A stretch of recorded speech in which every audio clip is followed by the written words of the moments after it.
and knowing that Joe Dumars went from the front office, from being in Adam Silver's ear, telling him what needs to happen for the league to go back to being good, and then all of a sudden somebody like Joe Dumars leaves the front office, takes a GM job, and then Scott Perry, who used to be a co-host on the show we just listened to, takes the GM job in Sacramento, right? And then you got coaches in place like Missoula, tough guy. You got Udoka, tough guy. You're starting to see the D'Antonis phase out and the Daryl Morey's phase out. And we're bringing in back these old. I wouldn't be surprised if Michael Cooper get a GM job soon. You're going to see these guys come back into the league and DMX the game, right? When everybody was wearing these shiny suits with Puff and Mace and all this stuff and dancing and all this stuff, and DMX came in and was at where my dogs at, right? So that's what Joe Dumars and people like him is about to do. They're about to come back to the league and bring it back to the streets, bring it back to what it used to be in the 90s and early 2000s like DMX did.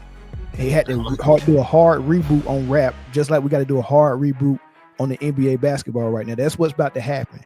And Joe Dumars is explaining it, and he's excited about it, and we're seeing some of it right now in the playoffs.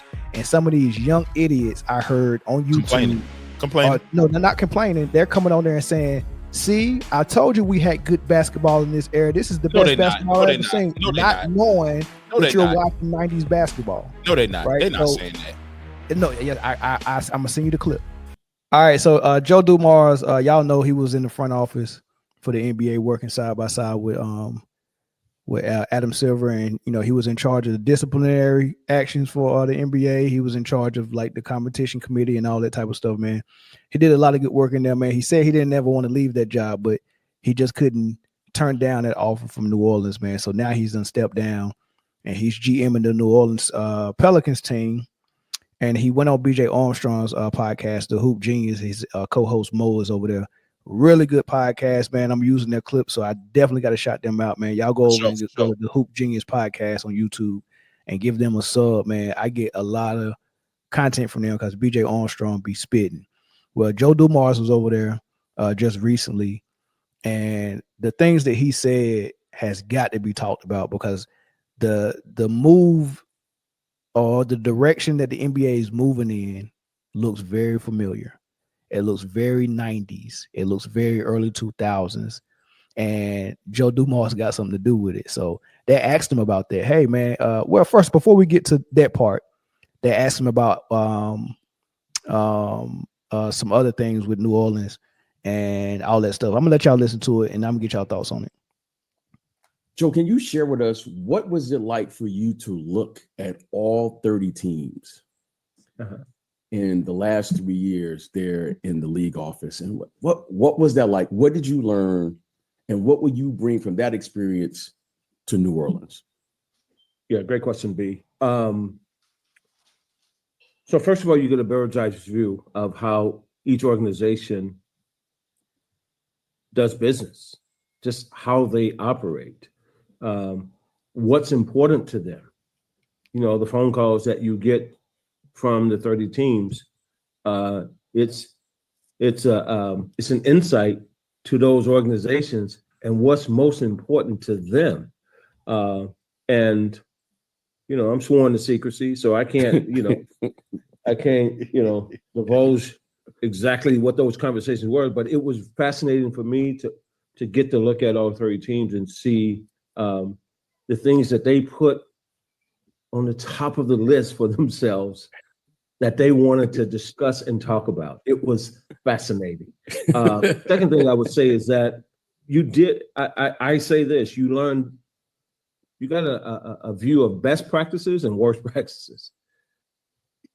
Okay, that first part, they asked him, man, what did you learn while you was in the front office? And he said, I can't say specifically, but he said listening to all 30 teams when they call the front office and when we have conversations about certain things, and to find out what their priority was, what they put at the top of the list for priority. He's pretty much trying to let you know that it's unreal the type of conversations we're having, what people got top of the list.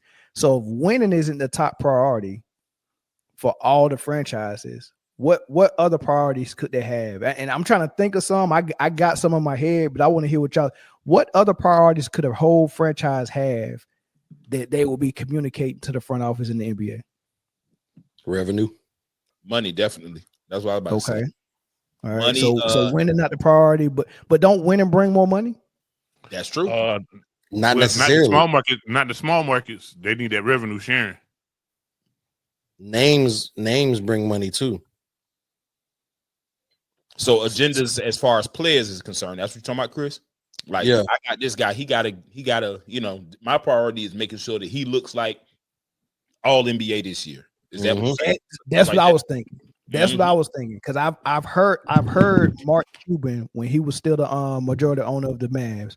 I heard him go on podcasts in the summertime and talk about how important it is for Luka to win MVP, and I was like, why is that a priority? Like, he's mentioned it a couple of times, and then when Luka went and got on JJ's podcast a couple of years ago, he mentioned that MVP was a goal. So somewhere in that Dallas organization, they sat down and was like, this is a goal of ours. I don't know why it's a goal. So the type of things that Joe Dumars have heard from different teams is a wide variety, but I think that's one of them. I think there are franchises that want their guys to be in the forefront, in the limelight, marketed, selling jerseys, all that stuff. And you know, and it's really important that they get these types of awards and this type of recognition. So that was the first thing that came to my mind. Right. But we'll move on, because they go ask about the competition that we're seeing in the playoffs right now. You know, for those of you who are listening who don't know, Joe was the executive vice president of basketball operations at the NBA, and he oversaw the development of, in particular, the rules and the interpretation of the rules and the conduct and the discipline. So, you know, whenever certain players would get in trouble, it would be Joe who had to lay down the law. But I have a question for you, because we've been speaking about this on the show over the past week or so. Watching this brand of basketball being played in the NBA playoffs is a significant change to what we've been seeing over the last 9 months. I want to know, Joe, was this your parting gift from the league office, sending out a little memo saying, let the fellas play? You won the Bad Boy Pistons, you put together the 04 Pistons, was this your leaving present to us? Before I answer that question, Mo, do you like what you're seeing right now? Oh, I'm loving it. I'm up every day till 6 in the morning watching these games. Come on, man. It's nice to finally see them play. Well, here's what I say. As these games play out, I've not heard a fan, I've not heard a player, I've not heard a coach, and predominantly I've not heard the media complain about what they're seeing right now. We're playing basketball, man. We're playing some basketball now, and I love it. I love it, man. And so I do think that, I in all seriousness, Mo, I'll say this. Whether it's physical play, whether it's the 3-point shot, whatever the rules are, that you know, transition, take five, whatever it is, when you cut through all of that, Mo, what people really want to see is intense competition. They want to see competitive friction out there. They want to see that, man. And that's what sports is. You turn on, it can be a tennis match. And the reason McEnroe and Connors and those guys were so popular is because of the tension that they had out there.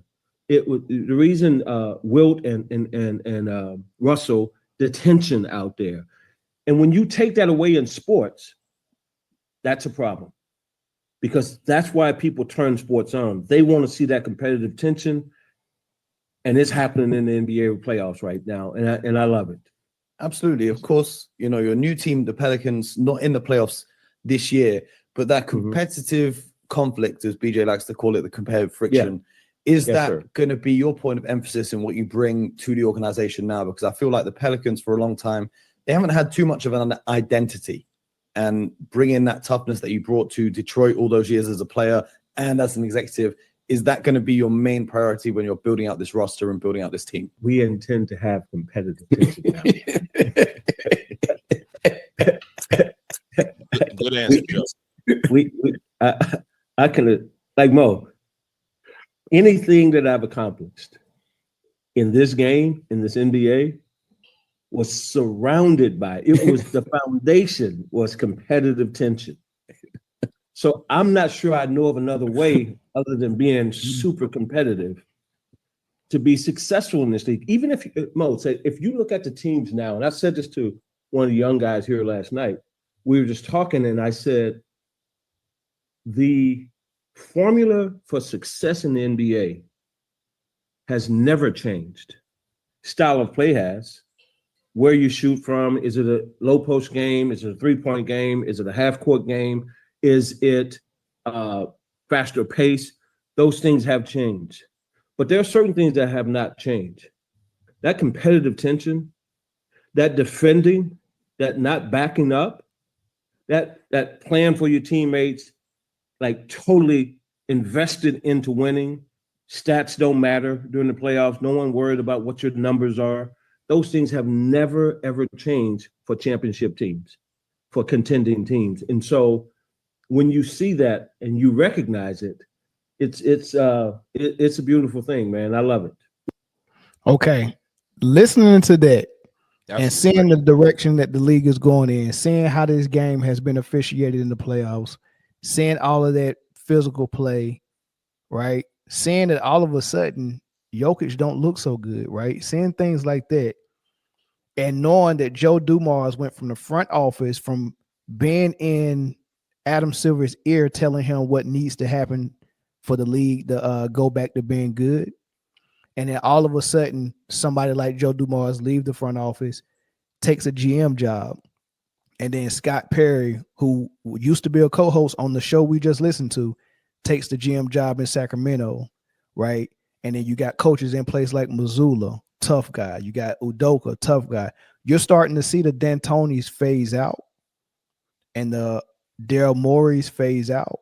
And we're bringing in back these old. I wouldn't be surprised if Michael Cooper get a GM job soon. You're going to see these guys come back into the league and DMX the game, right? When everybody was wearing these shiny suits with Puff and Mace and all this stuff and dancing and all this stuff, and DMX came in and was at where my dogs at, right? So that's what Joe Dumars and people like him is about to do. They're about to come back to the league and bring it back to the streets, bring it back to what it used to be in the 90s and early 2000s like DMX did. He had to do a hard reboot on rap, just like we got to do a hard reboot on the NBA basketball right now. That's what's about to happen. And Joe Dumars is explaining it, and he's excited about it, and we're seeing some of it right now in the playoffs. And some of these young idiots I heard on YouTube complaining. No, they're not complaining. They're coming on there and saying, see, I told you we had good basketball in this era. This is the best basketball I've ever seen. Not knowing that you're watching 90s basketball. No, they're not. Right? They're not saying that. No, yeah, I'm gonna send you the clip. I'm gonna send you the clip. I'm gonna send it to you right now while y'all talk. But listen, after y'all heard Joe Dumars say that, man, what is your thoughts and feelings about the playoff basketball and the future of NBA basketball and everything he just said? Well, it's twofold. Go ahead, Jay. I like what I'm seeing, of course. Who wouldn't, right? I am scared and apprehensive because now Joe Dumars is not there to get in Adam Silver's ear. So what can he do now? He ain't got no guidance. Adam Silver don't got no guidance. Maybe the guidance has already been there, and the direction is okay. Now that we decided where we're going, go and execute for me. That's why you're going to a GM position. Well, that's one way to look at it. That's one way to look at it. Or it go could execute. or it could be that now that I ain't got to listen to you say about talk about this every night no more. I can do more of what I wanted to do. He just want to make money, and I ain't. That's why he got to have that. And to your point, Jay, I think that's why he need to have a lot of those Joe Dumars, the Michael Coopers, the guys of that ilk in his ear, because Adam Silver's a great businessman, and that's what he ran the NBA like. But there's a price to that. The product suffered. You know what I mean? The product suffered ridiculously, and people stopped watching. When I saw a score in the playoffs of 88-85 in the fourth quarter, I wanted to thank God, because I just wanted to thank God. I was like, man, this is real. Competitive basketball on both ends of the floor is all that I was taught about basketball. Hey, man, you're going to have to guard. Hey, you're going to have to score. That's what the name of the game is. And so it looks good. I don't want, and I think somebody who was that, JD Castro said the media did complain about the way the Rockets are playing. I'm not complaining.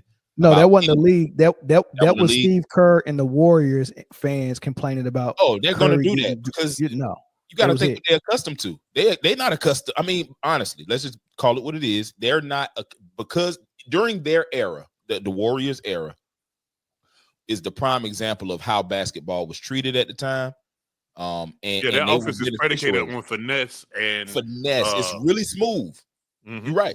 Mm-hmm. It's really smooth offense, and that's not a shot. That's commendable. But at the same time, when you start matching that finesse with physicality, it's like a stalemate. So, I mean, I just want it to continue. I don't want it to turn into the bad boy Pistons. I don't need that. I just want people to compete on defense. Shut up, Chris. Don't shake your head. Don't shake your head. But nah, the Pistons are they're becoming like one of the poster childs for that gritty, that tough, that play like the city of Detroit is. You know, they come in a poster child for that. And I just wanted to get drafted to Monday. You said what? I'm about to go. Stop it, bro. I'm about to go, Jay. Oh, man. So my thing about they are, and the fact that we're midway through the third and he's still on the board is crazy. But my thing about it is, of course, I love the product that's out right now in the playoffs. Like, you know, you turn on pretty much any game and you're getting it will, for the sake of Oklahoma City and Memphis, whatever that is. But we'll talk about that in a little. But pretty much every series is like tooth and nail, dog fight, you know, back and forth, you know what I'm saying? And for me, I like it, you know, these last couple of years, once you get to the playoffs, there's no handshakes. There's no dap ups, there's no jersey swaps at the end of the game. Orlando beat Boston. Ooh, for real? Yep. 95-93. Look, that's what we're talking about right there. Another under 100 game. 95-93 in the year of our Lord 2025. And you know, but the thing about it is I don't want it to be like, you know, for 82 games, you know, it's all buddy. This is summer camp basketball, you know. And then you get to the playoffs, and now it's like, okay, we about to flip the switch. Why can't we get this basketball all year round? I wouldn't say all year round. I think it should go in increments, revving up. Because I would hate as a businessman to play this style of basketball and a player like Steph Curry don't even make it to 82 games. He only make it to the playoffs because he done got beat up. You get what I'm saying? But they got to learn how to survive in that environment again. And the way they survived in that environment is instead of your small guys taking a beating off the ball, you utilize your big guys and your post players because they can hold up longer. They can take that beating. So you would bring the ball up court and immediately throw the ball in the post to start your offense. You get what I'm saying? You couldn't just play the perimeter game forever. And you know what I mean? Like, guys won't last. And if you're trying to drive and kick, you come down in that paint, you go get elbowed in the mouth, you go get hit to the ground, and you just got to learn how, you know, that there's no man's land again.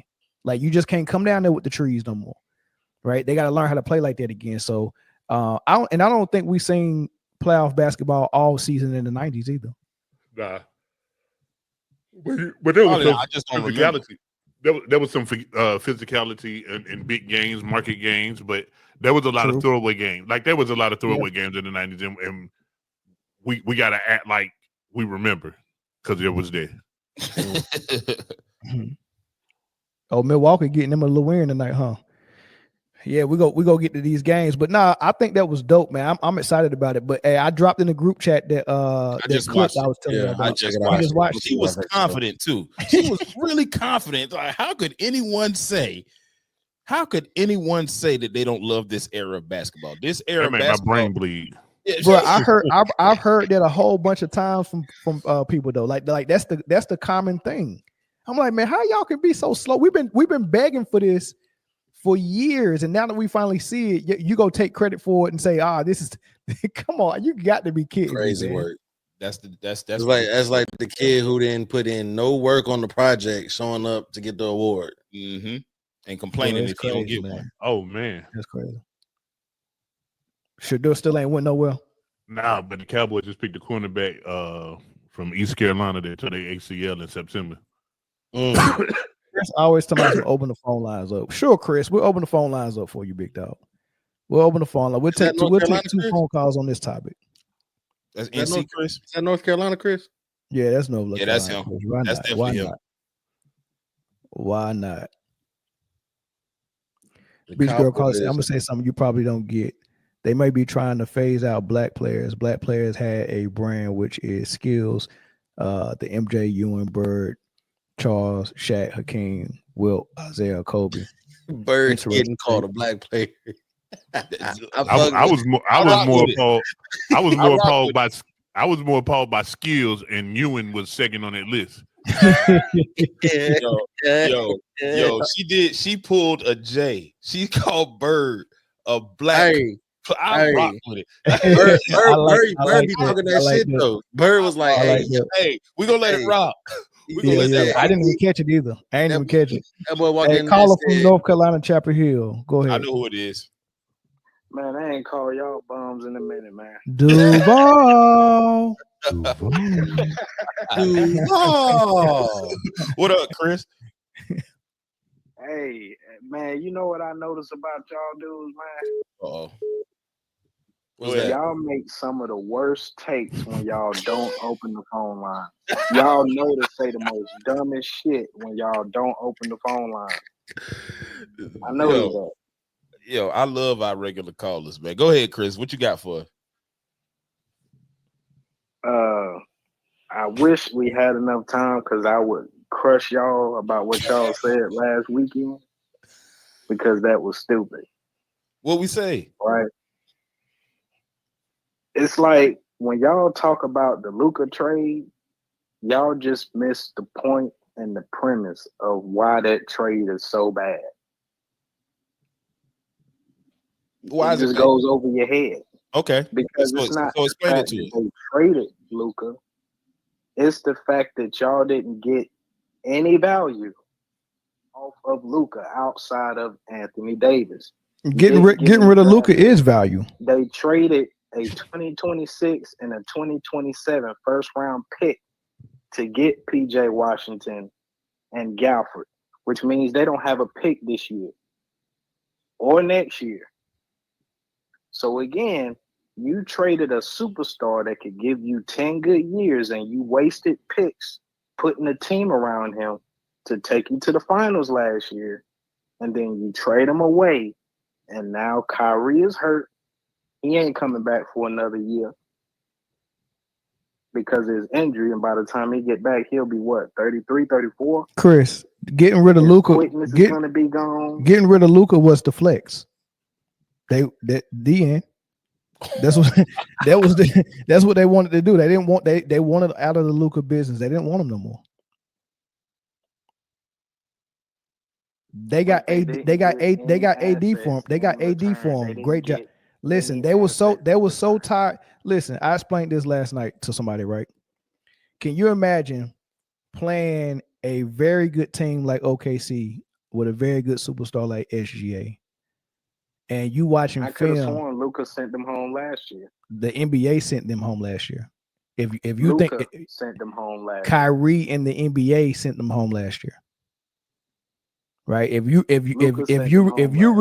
really think somebody as bad as Luka as a defender can go 3 games without one foul, and it ain't have nothing to do with no daggone God's plan, and by God I mean little God, little G, Adam Silver, then you're insane. And even Dallas knew that because they was like, yeah, we ain't supposed to be here.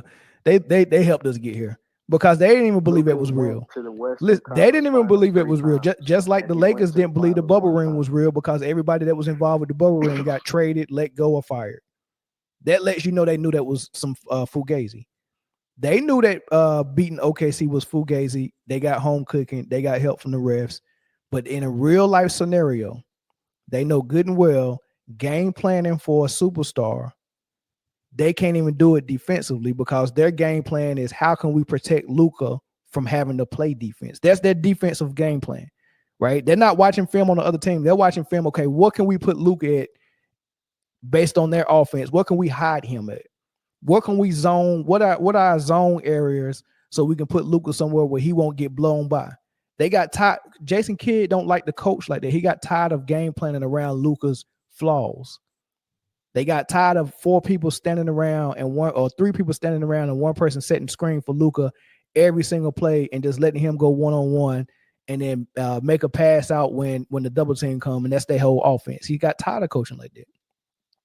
They wanted out of the Luka business on offense and defense and off the court with his bad attitude and his hamburger helper eating, beer drinking, hookah smoking, twerking. Hookah Doncic. They got tired of it. So they got rid of him and got some professionals in the building. Why you say Now that they're man was happy. twerking? Maybe. Wait, But why you say that man was they twerking? didn't get any value Luka be for Luka. twerking. Nothing. Like, there was no call for that. And this is how I know, and Mel, this is how I know you biased when it comes to how you think when it comes to the game. I remember we talked about, I said, Jokic is a playoff riser, which means in the playoffs, he's better One time. than he is in the regular season. One What's the one time. What's the one time? The time they won the Time championship. he won a ring. No, you're lying because he did it in the bubble when he beat the Clippers, when he beat a prime. That's not the playoffs. Paul That's a George tournament. and Kawhi Leonard. That's the in-season So tournament. That is not the playoff shit, mate. Bruh, That is an not the NBA playoffs. game. That is not So the did they playoffs. play scrubs? So they played scrubs, or did they? Play That is NBA not players? the It doesn't playoffs. matter. That is not the It playoffs. doesn't matter. That is not the That was playoffs. That was the playoffs. Then the regular It was in season is the playoffs bubble, then. but it was still the playoffs. Well, the regular And season is the Jokic playoffs then. destroyed the Clippers. What Jokic the preseason destroyed is the playoffs Clippers, then. bro. Is the preseason the playoffs? No. Why not? You by your criteria, you said they're not playing bums, they're playing real basketball players. Is the regular season the playoffs? Okay, well, the clearly bubble two is not the different playoffs. things. The bubble is a But the tournament. bubble was the playoffs. Is the in-season tournament the playoffs? So what did they call? Is the in-season that tournament the happened in playoffs? bubble? What Is did the- they call it? Did they- they call it the playoffs? Is the right? yeah? But I call it the raccoon or fox. Okay. They don't make it. They don't make it a fox. So if the NBA said it's the playoffs, it's the playoffs. What? That's what you- Why? Why'd you do that? I'm You not knowingly called a commissioner raccoon a either. fox? Knowingly? If the Fox over there. commissioner said it was the Nigga, he got playoffs, circles Yeah, around his fox. eye. right or wrong. I ain't never seen a fox with circles. Y'all You do now. Y'all act like y'all are like a female when a dude is done with the female and you say, oh, your wood game was trash. It don't matter if it was trash. I still smash. It don't matter what you say. That's not that. That was a horrible attempt. That was horrible. No, I don't That even was care about horrible. the attempt. What I don't in even the care about world the was attempt, That was Chris. different. Don't ever call Because me a no matter what female who you done got say, that's smashed. still Right. Yeah, I'm not that ever. That's a Don't little talk wild, Chris. That's crazy, Chris. You making Yeah. those Chris's look bad, dog. Hey, I was making an analogy. is Jokic I rising in the wasn't using playoffs you right guys now? As an example, I was just How many giving an how many analogy. years have Jokic been in the playoffs, Chris?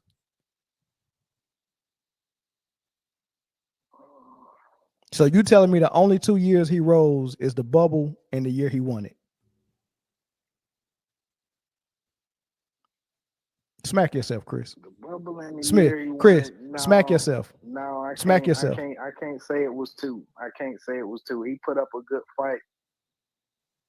No, series, the I ye- just no don't the, remember. the year Golden State won the finals. I remember Draymond Green guarding Jokic 1-on-1 and making him look very silly. He in the struggled, playoffs right but now. he He just got still- beat by he was 34 still last going night. crazy. When he shot his free throws, the crowd was counting. One He tubby struggled, but tubby, he was still two going crazy. tubby tubby, three tubby tubby. You say he struggled this playoffs, but he still he's still struggled, going but crazy. He was still going off though. He was still going. Yeah, off. he's He went off for 23 points, and Zubac went off for 19. Congratulations! And the they fourth lost. option on the Clippers scored 4 less points than the number 1 option on the Nuggets, and you wonder why you I'm lost. not surprised. They have a better team. But why is Zubac outplaying him? Individually, or equaling what he's doing? You just said it. He's a fourth option. All he has to do is defend Jokic and do pick and rolls with James Harden and score 19 points. That's all he got to do.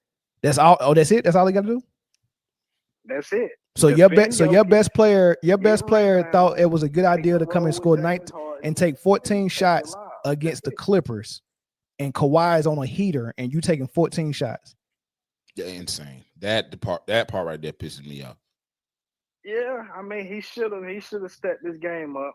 Definitely should have said I'm gonna take 100 shots. But Kevin Durant got the same problem. He'll rather get knocked out in the first round. This man said the what about he trying to make an argument with whataboutism. What about Kevin Durant? But What Killer, about this what guy? about my kids? Hold on, let me ask you a question. Do you think Jokic is better than Kevin Durant? Now, yes.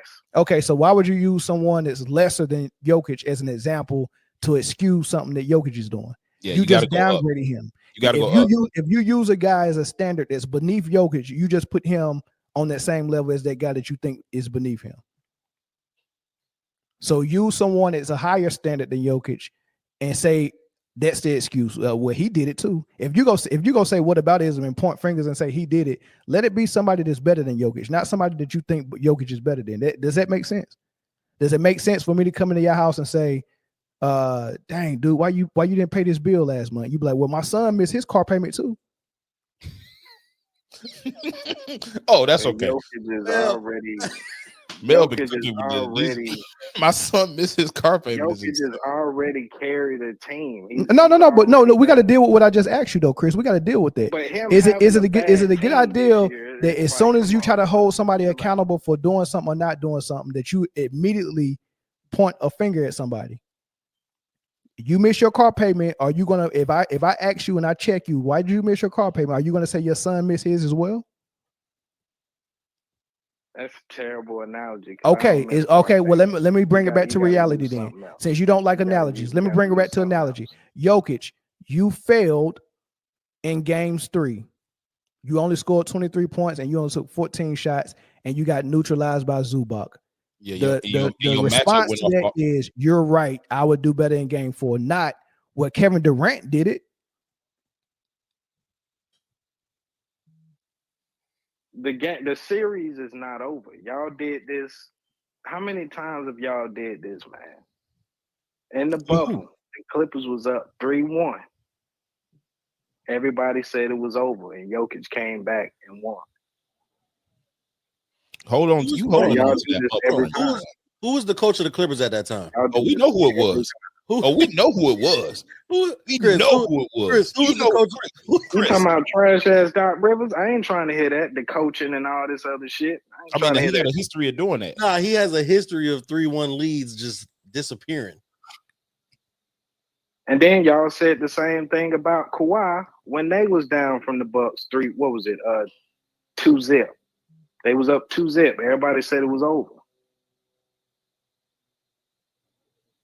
The series ain't over yet. I don't recall.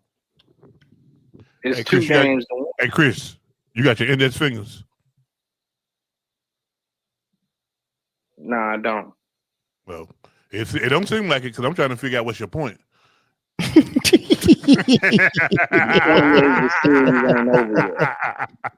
Yeah, we know the series not over yet. All right, we know the series ain't over, but as if it's over. No, we're not talking as if it's over. We're talking about what we think that Jokic and the Denver Nuggets need to do better. I tell you what, it will be over if he play a non-scoring matchup out, damn near outscore him again. It will be over if Zubac have another 19-point double-double and Jokic only score 23 points. The series will be over really soon. He got to score more and defend Zubac better. As simple as that. He has to do that. Y'all sound just as delusional as y'all saying the Timberwolves was gonna make the fucking finals last year. Come on, bro. The Timberwolves never made a finals in their life and never will. And y'all said that last year. Come on, man. Who gonna win this Lakers and Timberwolves series? I The just wanna Lakers. know. I mean, that was decided before. It didn't matter who was in that first round with the Lakers. The Lakers was winning. Do I think the Timberwolves can beat them? If we just talking basketball, yes. No. I just want to say Because you the also best said Luka player was on going to the win the floor championship last is- year too. Who? Yeah, you did say Luka was gonna win it all last year. Hey, Lakers getting the meat beat off of them right now. What? Pause. No day on that one. But Oh Nah, it's man, 27-22, yo. It's 27-22. It ain't bad. It ain't All bad. right, man. Y'all ready to talk about these playoffs? Okay. Let's do it. Let's get into it. What? We got to. We got to. Lakers in 6, big dog. They losing. Well, they might win tonight. To be honest with you, but Who? The Wolves? nah, the Lakers they might win. They only down 3. So Lakers in 6. I mean, it could be Lakers in 5. To be honest with you, I mean Minnesota might not get another game. I just know, man, it's an uphill battle for them. They up against a lot, and it ain't just players they up against. You know what I mean? So it is what it is. I wouldn't put my money on the T-Wolves. I wouldn't put my money on a T-Rex neither. I wouldn't put my money on the T-Bone. I wouldn't put my money on a raccoon looking like a fox.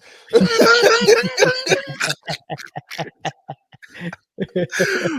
why did you say that, yo? He said something about something looking like something. It don't matter what it looked like. What is it actually? What is it? He said they called it. He said they called it the playoffs. He said I called a raccoon a fox. They called the playoff. I called the daggone raccoon a fox. Now what? But what made you think of a raccoon and a fox though? I don't know.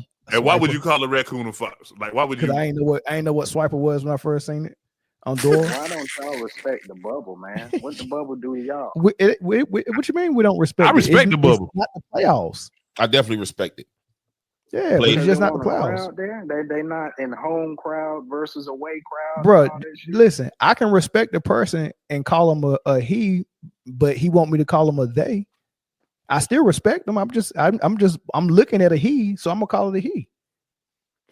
I'm looking at the bubble. I'm looking at. Listen, I'm looking at. If you could call a raccoon a fox, you could call a he or they. Look, definitely. If I'm looking at an in-season tournament and somebody's telling me it's the playoffs, I don't have to call it the playoffs when I know it's an in-season tournament.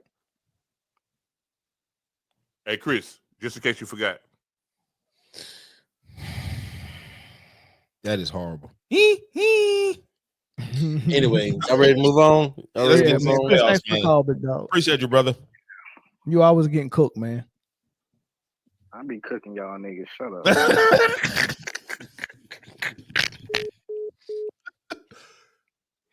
Oh, Chris is funny, boy.